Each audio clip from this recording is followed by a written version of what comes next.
Good evening, everyone, and welcome to the Philly Soccer Page post-game show. I'm Peter Andrews, along with KYW's Greg Orlandini. We're here live at Talent Energy Stadium following the Union's 3-0 victory over Columbus, their first win following a very difficult three-game road trip.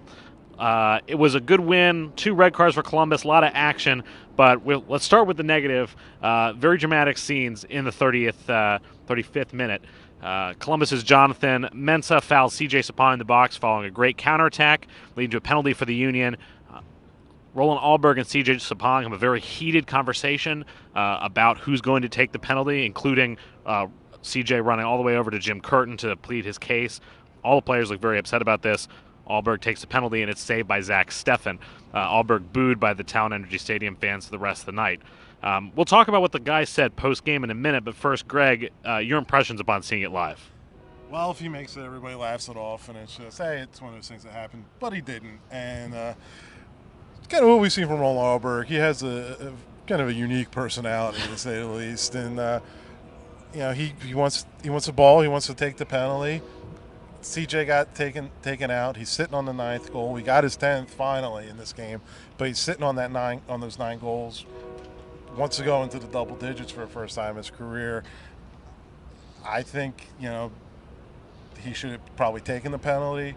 We heard from both we heard from both Jim Curtin and the captain Alejandro Bedoya, and it's kind of interesting the process of it. They kind of said it before the game, but ultimately it's it's the captain's call, kind of reading the situation. Bedoya made the call. Roland Holberg took the penalty, and it just didn't go the Union's way. Yeah, no, definitely watching it from the stands, you would not be able to tell that Alejandro Bedoya is the one who made that call. It looked very much the opposite.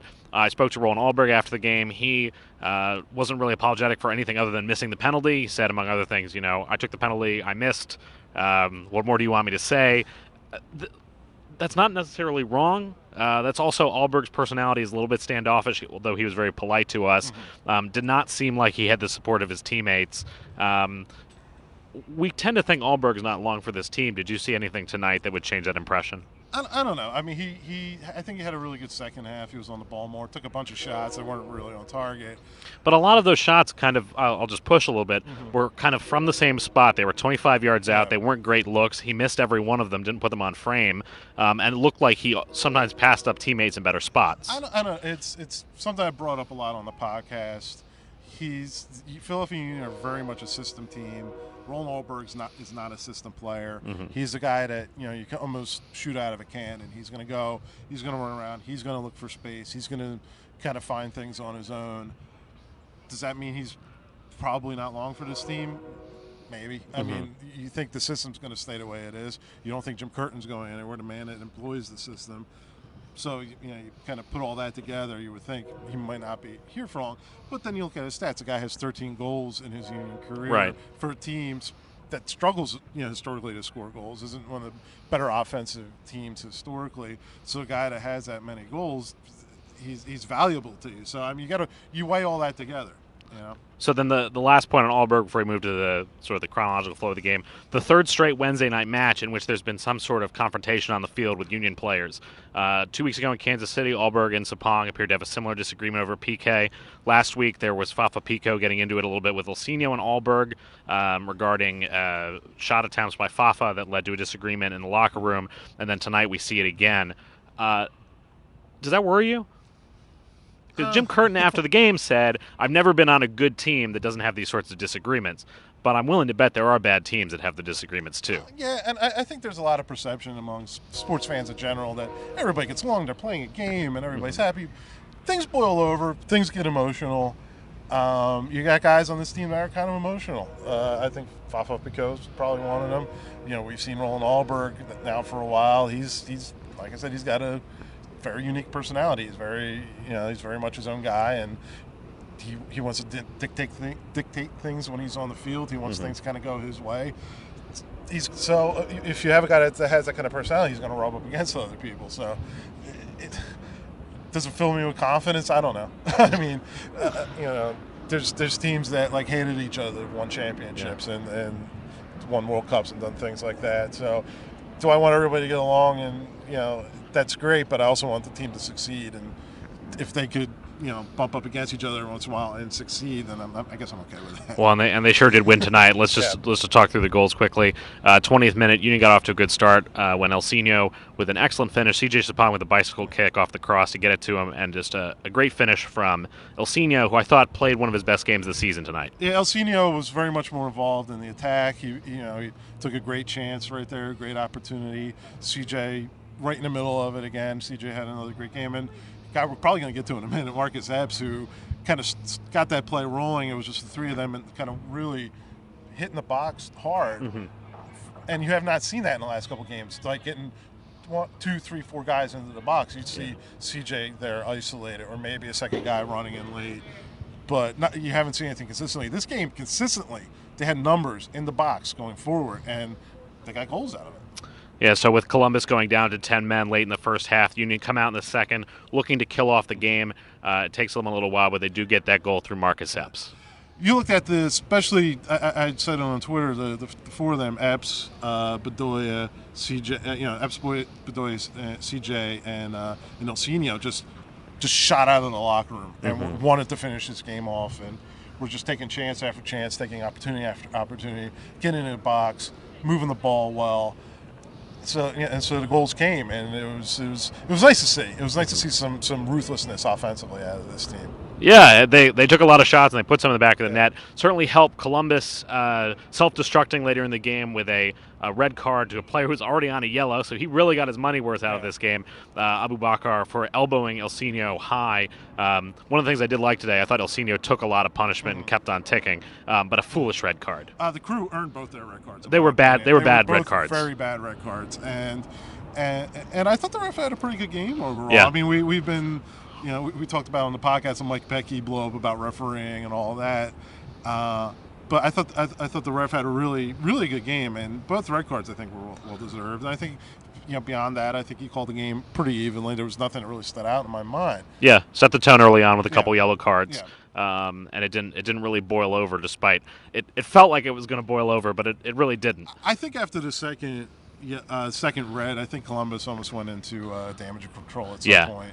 So they just wanted to kind of get out here and minimize it was a Union damage. Team venting a lot of their frustrations upon, absolutely. You got a 9-man opponent, you haven't won in weeks, and that's really what we saw. And then so just the final goal, CJ gets his first 10-goal season, cleaning up. It's Epps slips Elsinho down the wing. Elsinho with a nice cross.